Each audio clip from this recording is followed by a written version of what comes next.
Welcome to NBC ജ്യോതിഷം. ഇന്ന് നമ്മൾ കാണാൻ പോകുന്നത് മീനരാശിയുടെ ക്യാരക്ടറാണ്.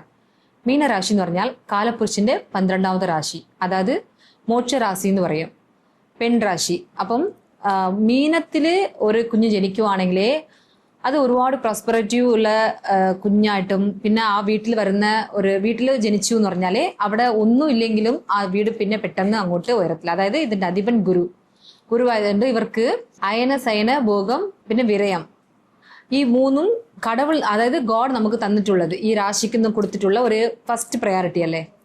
അപ്പം അതില് അവർക്ക് ആവശ്യത്തിന് ഫുഡ് കിട്ടും, ആവശ്യത്തിന് ദേഹത്തിന്റെ ബലം അവർക്ക് കിട്ടും. അപ്പൊ ഇതെല്ലാം ഒരു പ്രോസ്പെറേറ്റീവായിട്ട് അവരുടെ ലൈഫിൽ ഒരു കുറയും ഇല്ലാതെയാണ് അവരുടെ കുഞ്ഞുകാലത്തിലെ പരുവങ്ങൾ അവർക്ക് കിട്ടുന്നത്. അവരുടെ കുഞ്ഞുകാലത്തിൽ നിന്ന് പരുവങ്ങൾ എന്ന് പറഞ്ഞാൽ അവരുടെ ഫാമിലി ലൈഫ് കുഞ്ഞുപരുവത്തില് ഒരുപാട് ഒരു നല്ല ജോളി ആയിട്ടൊരു ഫാമിലി, ഒരു എന്റർടൈൻമെന്റ് ഒരു ഫാമിലി, എന്ത് കുറിച്ച് ഒറിയില്ലാതെ ഒരു ഫാമിലിയാണ് അവർ ജീവിക്കുന്നത്. അതായത് ഇത് മോക്ഷകാരകനാണ്. അപ്പൊ ഇവരെന്ന് പറഞ്ഞാൽ സ്പിരിച്വാലിറ്റിയാണ്. പിന്നെ ഒന്ന് എല്ലാം ഇല്ലാതെ പോകുന്നതും ഈ രാശി വിരയരാശിയും കൂടെ ആയതുകൊണ്ട് എല്ലാം ഇല്ലാതെ പോകുന്നതും ഈ രാശിയിലാണ്.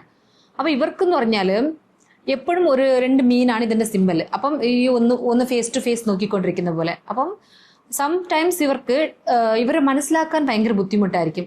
ഇവരെന്താണ് ചിന്തിക്കുന്നതെന്ന് പോലും ആർക്കും മനസ്സിലാക്കാൻ പറ്റില്ല. അതായത് ഇവർക്ക് കൽപ്പനാ ശക്തി അധികം കാണും. നമ്മളൊക്കെ ഇപ്പം ഈ ലോകത്തിലോട്ട് ജീവിക്കുവാണെങ്കിൽ ഇവർ മാത്രം ഈ കற்பന ഉലകത്തിൽ ജീവിക്കും. അതായത് ഇല്ലാത്തത് ഇരിക്കുന്ന പോലെയും ഇരിക്കുന്നത് ഇല്ലാതെ പോലെയും അങ്ങനെ ഡ്വയൽ മൈൻഡ് ഇവർക്ക് ഇങ്ങനെ നോക്കിക്കൊണ്ടേയിരിക്കും. ഈ മൈൻഡും ഈ മനസ്സും ഇങ്ങനെ ഫ്ലോപ്പി ആയിട്ടുകൊണ്ടിരിക്കും ഇവർക്ക്. അതായത് അത് സ്റ്റേബിൾ ആയിട്ട് നിർത്താൻ പറ്റില്ല.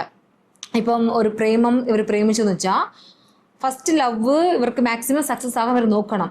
എന്താണെന്ന് വെച്ചാൽ ഇവർക്ക് ഫസ്റ്റ് ലവ് സക്സസ് ആയില്ലെങ്കിൽ പിന്നെ ഇവർക്ക് ലവും ഡിലേ ആകും, മാരേജ് ലൈഫും ഡിലേ ആകും. അപ്പൊ ഇവരുടെ പ്രേമം എന്ന് പറഞ്ഞാൽ ഭയങ്കര നല്ല ഒരു രീതിക്ക് നല്ല റെസ്പെക്റ്റ് ആയിട്ട് ഒരു പ്രേമായിരിക്കും. അതെന്താന്ന് വെച്ചാൽ ഇവർക്ക് ഒരു ഡീസെന്റ് ആയിട്ട് ഒരു പെണ്ണിനെയോ ആണിനെയോ ഇവർ സെലക്ട് ചെയ്യുമ്പോൾ ഡീസെന്റ് ആയിട്ട് സെലക്ട് ചെയ്യും. അതായത് ഒന്ന് ഫസ്റ്റ് പ്രയോറിറ്റി നല്ല സൗന്ദര്യം വേണം, രണ്ടാമത് ക്യാരക്ടർ നന്നായിട്ടിരിക്കണം, ഒട്ടും മോശമില്ലാതെ ഒരു ക്യാരക്ടറായിട്ട് ഇരിക്കണം എന്നൊക്കെ ഇവര് സെലക്ട് എടുത്ത് അങ്ങനെയുള്ള പേഴ്സണെ ഇവർ സെലക്ട് ചെയ്യൂ. അല്ലാതെ പോകുന്ന പോക്കിൽ ആരെങ്കിലും ഒന്ന് കയറി നമുക്ക് പ്രേമിക്കാം, അല്ല സിമ്പതി കൊണ്ട് പ്രേമിച്ചു, ആ ചാപ്റ്ററിന് ഇവരുടെ അടുത്ത് ഇതില്ല, അവരുടെ ലൈഫിൽ എൻട്രി അല്ല. അപ്പൊ ഇങ്ങനെ ഇരിക്കുമ്പം ഇവർക്കെന്ന് പറഞ്ഞ പ്രശ്നം, ചില ആൾക്കാർ ഇതില് നല്ല ഗ്ലാമർ വേണം, നല്ല സൗന്ദര്യമുള്ള പെണ്ണിനെ നോക്കി അവർക്ക് എബോ 40 ആയി വരെ മാരേജ് ആകാത്ത കേസും ഒരുപാട് ഞങ്ങളെ ക്ലയൻസിലുണ്ട്. അവർ മീനരാശിയാണ്. ഇപ്പൊ എല്ലാവർക്കും ഇത് യോജിക്കത്തില്ല. അതെന്താന്ന് വെച്ചാൽ ചില ഗ്രഹങ്ങളുടെ മാറ്റം കൊണ്ട് ഇത് മാറാം. പക്ഷെ ഞാൻ പറയുന്നത് രാശിയിലെ ഒരു ക്യാരക്ടറാണ് ഞാൻ പറയുന്നത്. അപ്പം ഇവരെന്ന് പറഞ്ഞാൽ ഇവർക്ക് ഹാപ്പിനെസ് എന്ന് പറഞ്ഞാൽ ഇവർ വിചാരിക്കുന്നത് പോലെ സെലിബ്രേഷൻസ് ഇവർക്ക് വേണം, ഇവർ ആവശ്യത്തിന് പുറത്തു പോകണം, ഇവർ ഇമ്പോർട്ട് എക്സ്പോർട്ട് ബിസിനസ് ഒക്കെ ചെയ്യാം, ട്രാവലിംഗ് ചെയ്യും, ഇങ്ങനെ അയൽനാട്ടില് ജോബ് ചെയ്യുന്നതൊക്കെ ഇവർക്ക് ഒരുപാട് ഇഷ്ടമാണ്. അപ്പൊ ഈ രാശിക്കാരിൽ മാക്സിമം ഇവിടെ നിന്ന്, അതായത് ഇവരിയ്ക്കുന്ന സ്ഥലത്ത് നിന്ന് പുറത്തോട്ടിരുന്നാൽ ഇവർക്ക് നന്നായിട്ടൊരു ലൈഫ് ലീഡ് ചെയ്യാൻ പറ്റും. ഇവർക്ക് മേ ബി ഒരുപാട് കർമ്മ ഉണ്ടെങ്കിൽ അതൊക്കെ കുറയാൻ ഇവർക്ക് ചാൻസ് ഉണ്ട്. എന്നാൽ അത് ഓർക്കാതെ സന്തോഷം ഉണ്ടെങ്കിലും അവിടെ ഒരു സങ്കടം ഇരിക്കും. അത് എന്ത് സങ്കടം ചോദിച്ചാൽ പറയാൻ പറ്റില്ല. അവിടെ ചോദിച്ചാല് ഇപ്പൊ ഈ മീനരാശിയിൽ നമ്മൾ സംസാരിക്കുവാണെങ്കിൽ അവിടെ ചോദിച്ചാൽ പറയും, എല്ലാവരും ലോകത്തിൽ ജീവിക്കുന്നുണ്ട്, പക്ഷെ ഞാൻ മാത്രം ഒരുപാട് കഷ്ടപ്പെടുന്നുണ്ട്. ആക്ച്വലി അവർ കഷ്ടപ്പെടുന്നില്ലായിരിക്കും. നമുക്ക് നോക്കുമ്പോൾ പറയും ഇവർക്ക് എന്ത് കഷ്ടം, നല്ലതല്ല ഇരിക്കുന്നതെന്ന്. എന്നാൽ അവരുടെ ഉള്ളില് അവർക്കത് ഭയങ്കര ഒരു ഇൻസെക്യൂർ ആയിട്ട് ഒരു ഫീലിങ്ങും, തന്നെ ആരും പാമ്പറിങ് ചെയ്യാതെ ഇരിക്കുന്ന പോലെ ഒരു ക്യാരക്ടറൊക്കെ അവർക്ക്, അത് ഞാൻ പറഞ്ഞല്ലോ, ഡ്യുവൽ ക്യാരക്ടർ ഇവരുടെ ലൈഫിൽ ഇങ്ങനെ ചേഞ്ച് ആയിക്കൊണ്ടേയിരിക്കും. അപ്പൊ ഇവരുടെ പാർട്ട്ണർ എന്ന് പറഞ്ഞാൽ ഈ ഉഭയരാശികൾക്ക് വരുന്ന പാർട്ട്ണറെ കുറച്ച് പ്രശ്നങ്ങളാണ്. പ്രശ്നം പറഞ്ഞാൽ അണ്ടർസ്റ്റാൻഡിങ് വളരെ കുറവായിരിക്കും. ഈ ഉഭയരാശികൾക്ക് അങ്ങനെയാണ്. അപ്പം ഇപ്പൊ ഇവർക്ക് വരുന്ന ഒരു പാർട്ട്ണറും പറഞ്ഞാല് ഇവർ അണ്ടർസ്റ്റാൻഡിങ് ചെയ്യാൻ ഇത്തിരി ബുദ്ധിമുട്ടാവും. അതായത് ഇവരെന്ന് പറഞ്ഞാല് ഇവര് അകത്തോട്ട് വെച്ചിട്ട് പുറത്തോട്ട് ഒന്നും കാണിക്കാതിരിക്കും. തന്റെ പാർട്ട്ണർ അതൊക്കെ അനുസരിച്ച് പോകണമെന്ന് വിചാരിക്കും. പക്ഷെ അവിടെ ഈ രാശിക്കാർക്ക് മാത്രം അത് കിട്ടില്ല.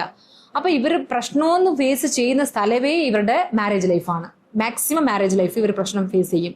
ലൈഫിൽ ഒരു പാർട്ടാണ് മാരേജ് ലൈഫ് എന്ന് പറഞ്ഞ് ഇവർ ആലോചിച്ച് വെക്കുവാണെങ്കിൽ ഇവർക്ക് മാക്സിമം പ്രശ്നമില്ല. അല്ലാതെ ഇതാണ് പ്രയോറിറ്റി എന്ന് ഇവർ വെക്കുവാണെങ്കിൽ, തൻ്റെ ഹസ്ബൻഡാണ് പ്രയോറിറ്റി, തൻ്റെ ഹസ്ബൻഡിനെ ഒരുപാട് സെക്യൂർ ചെയ്യും, ഞാനാണ് ഫസ്റ്റ് ഇടത്തിൽ നിൽക്കുന്നതെന്നൊക്കെ ഇവർ വിചാരിച്ചാൽ ഇവരുടെ മാരേജ് ലൈഫിൽ ഇവർ ദുഃഖിക്കേണ്ടി വരും.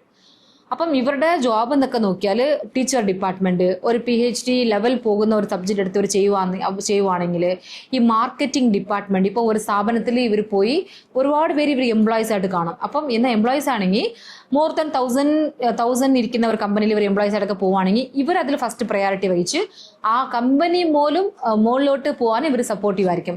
ഇമ്പോർട്ട് എക്സ്പോർട്ട് ബിസിനസ് ചെയ്യുന്ന ഒരുപാട് പേര് ഈ രാശിക്കകത്ത് കാണാൻ പറ്റും നമുക്ക്.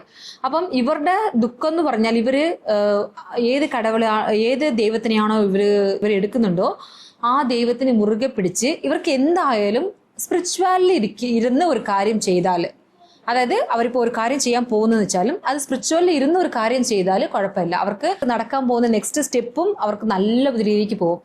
എന്നാൽ ഇവര് ഈ ലൗകിക ലൈഫ് ഇവർ ആഗ്രഹിക്കുവാണെങ്കിൽ ഇവർ ദുഃഖിക്കാൻ വേണ്ടി വരും. അതായത് ഇപ്പോൾ ഫോർ എക്സാമ്പിൾ ഇവർക്കൊരു കർമ്മ ഉണ്ട്, അപ്പോൾ ആ കർമ്മ എങ്ങനെയാണ് നമ്മൾ കളയേണ്ടതെന്ന് ചോദിക്കുന്ന ചോദ്യങ്ങളൊക്കെ ഞങ്ങളുടെ അടുത്ത് ഒരുപാട് വരും. അപ്പൊ ഞങ്ങള് ഈ മീനരാശിക്ക് എന്ന് പറഞ്ഞ കർമ്മ ഉണ്ട്, ആ കർമ്മ കളയുന്നത് എങ്ങനെയാന്ന് വെച്ചാൽ ഇവര് സന്യാസിനിമാർപ്പെട്ട ഒരു ആൾക്കാരുണ്ടെങ്കിൽ അവരുടെ അടുത്ത് ഒരു കാര്യം ചെയ്യാൻ പോകുന്നതിന് മുൻപ് ഇവരൊരു ബ്ലെസ്സിങ് മേടിച്ചിട്ട് പോയാൽ അവർക്ക് ഇരിക്കുന്ന കഷ്ടങ്ങളും ആ കർമ്മങ്ങൾ കുറഞ്ഞ് അവരുടെ ലൈഫിൽ സ്ട്രഗിൾ ആയിട്ടിരിക്കുന്ന പ്രശ്നങ്ങൾ തീർന്ന് അവരെ അടുത്ത് സക്സസ് ആകും. പക്ഷേ ഇവരത് ചെയ്യത്തില്ല. അതെന്താണെന്ന് വെച്ചാൽ ഇവർക്ക് ഈഗോ ക്ലാഷിങ് പ്രോബ്ലം ഉണ്ട്. അതായത് നമ്മളാണ് വലുത്, നമ്മൾ അങ്ങോട്ടൊന്നും പോവരുത്, ഇങ്ങനെ വിചാരിക്കുന്ന ഒരുപാട് പേര്. അതായത് എൻ്റെ ഡിപ്പാർട്ട്മെന്റിൻ്റെ അകത്ത് ഞാനാണ് ഹീറോ, മറ്റുള്ളവർ വാക്കുകളൊന്നും ഒന്നും കേൾക്കത്തില്ല, ഭയങ്കര ഹെഡ് വെയിറ്റ് ആയിട്ട് നമുക്ക് തോന്നിപ്പിക്കും. എന്നാൽ അവർ ഹെഡ് വെയിറ്റ് ആണോ എന്ന് ചോദിച്ചാൽ ലിറ്റിൽ ഹെഡ് വെയിറ്റ് ആണ്. അതായത് ഇപ്പൊ ഗുരു എന്ന് പറഞ്ഞ ഒരാളുണ്ടെങ്കിൽ ഗുരു എന്ത് വിചാരിക്കും, ഇപ്പൊ എന്നെ മിഞ്ചി ഒരു ശിഷ്യൻ എന്നാൽ ഓക്കെ, ബട്ട് ശിഷ്യനെ മിഞ്ചി ഞാൻ പോകരുതെന്ന് വിചാരിക്കും. എന്നെ മിഞ്ചി ഒരു ശിഷ്യനാണെങ്കിൽ ഓക്കെ എന്ന് വിചാരിക്കും. അതേപോലെയാണ് ഇവർ. അതായത് ഇവർക്ക് എല്ലാം അറിയാം, അപ്പം എനിക്ക് അഡ്വൈസ് ഒന്നും വേണ്ട, ഞാൻ എടുക്കുന്നതാണ് ഡിസിഷൻ, ഞാൻ എന്ത് പറയുന്നു അത് അങ്ങോട്ട് അപ്ലൈ ചെയ്താൽ മതി എന്ന് പറഞ്ഞ് ഇവരുടെ ആറ്റിറ്റ്യൂഡ്സ് ഒക്കെ കാണാം. അപ്പൊ ഇവരുടെ ജീവിതത്തിൽ ഭയങ്കര സ്ട്രഗിൾസ് ഫേസ്. ഇപ്പൊ ഞങ്ങളെ ക്ലയൻസ് ഒക്കെ ഒരുപാട് ചോദിക്കുന്നു, മീനരാശിക്കാർ വരുമ്പം ചോദിക്കും, എൻ്റെ ജീവിതത്തിൽ ഭയങ്കര തടയങ്ങളായിട്ടുണ്ട്, ചില കാര്യങ്ങളൊക്കെ തടയങ്ങളായിട്ടിരിക്കുന്നു, അപ്പൊ ഞാൻ എന്ത് ചെയ്യണമെന്ന്. അപ്പൊ നമ്മൾ അവർ രാശി ചോദിക്കുമ്പോൾ അവർ പറയും മീനരാശിയാണെന്ന്. അപ്പൊ മീനരാശി എന്ന് പറഞ്ഞാൽ ആ രാശിക്കുന്ന ഒരു ടെൻഡൻസ് ഉണ്ട്. ആ ടെൻഡൻസ് കൊടുക്കാൻ പറ്റിയിരിക്കുന്നത് ഈ സന്യാസിനിമാര് അവിടെ അമ്പലത്തിലോ അല്ല വലിയ വലിയ സ്ഥലത്തില് ഒരു പുണ്യ സ്ഥലങ്ങളിൽ പോയി അവിടെ ഇരിക്കുന്നവരുടെ അടുത്ത് ഒന്ന് തൊട്ട് അവർ നമ്മളെ ബ്ലെസ് ചെയ്താല് നമുക്ക് ലൈഫിൽ ഇരിക്കുന്ന ആ സ്ട്രഗിൾസ് എന്ന് പറഞ്ഞാല് മേ ബി വർക്കിൽ സ്ട്രഗിൾസ്, അടുത്ത പ്രൊമോഷൻ പെൻഡിങ്, അല്ലെങ്കിൽ ഹയർ സ്റ്റഡീസിന് പ്രോബ്ലം, അല്ലെങ്കിൽ മാരേജ് ലൈഫ് പോലും പ്രോബ്ലം. ഇത്രയും ഏജായി എനിക്ക് കല്യാണം കഴിക്കാൻ പറ്റിയില്ല, അല്ല കുഞ്ഞുങ്ങൾ ഉണ്ടായിട്ടില്ല, അല്ലെങ്കിൽ ഇപ്പോൾ ഒരു ഫസ്റ്റ് മാരേജ് കഴിഞ്ഞു സെക്കൻഡ് മാരേജ് നോക്കുവാണ്, അല്ലെങ്കിൽ ലവർ തമ്മിൽ പ്രശ്നവും വോട്ടെവർ ഉണ്ടെങ്കിൽ ഈ ഒരു പരിഹാരം മാത്രം ചെയ്താൽ മതി. അതിന് ഒരുപാട് കാശും ആകത്തില്ല. നമ്മൾ എവിടെയെങ്കിലും ചെന്ന് ഇവരെ നോക്കി അവരെ നോക്കി പൈസ കൊടുത്ത് നമ്മളിങ്ങനെ പറ്റിച്ചും പോകണ്ട. അപ്പോൾ ഇത് മാത്രം ചെയ്താലേ അവർക്ക് ഇരിക്കുന്ന ലൈഫിൽ ഇരിക്കുന്ന സ്ട്രഗിൾസ് അവർക്ക് തീർന്ന് പോകും. പിന്നെ മോക്ഷം, അവർ എപ്പോൾ നോക്കിയാലും അവർ എങ്ങനെ സന്തോഷമായിട്ടിരുന്നാലും അവർ സ്പിരിച്വാലിറ്റിയോട് ചേർന്ന് ആ സന്തോഷം അവർ ടേക്ക് ഓഫ് ചെയ്താൽ അവർക്ക് പ്രശ്നം ഇല്ല. അപ്പൊ നിങ്ങൾ മീനരാശി ആണെങ്കിൽ, നിങ്ങൾ അയൽവക്കത്താരോ നെയ്ബേഴ്സോ ഫ്രണ്ട്സ് ആൻഡ് ഫാമിലീസ് മീനരാശി ആണെങ്കിൽ ഇങ്ങനത്തെ ചില ക്യാരക്ടേഴ്സ് ഉണ്ടോ എന്ന് നിങ്ങളൊന്ന് അന്വേഷിച്ച് കമന്റ് ചെയ്യണം.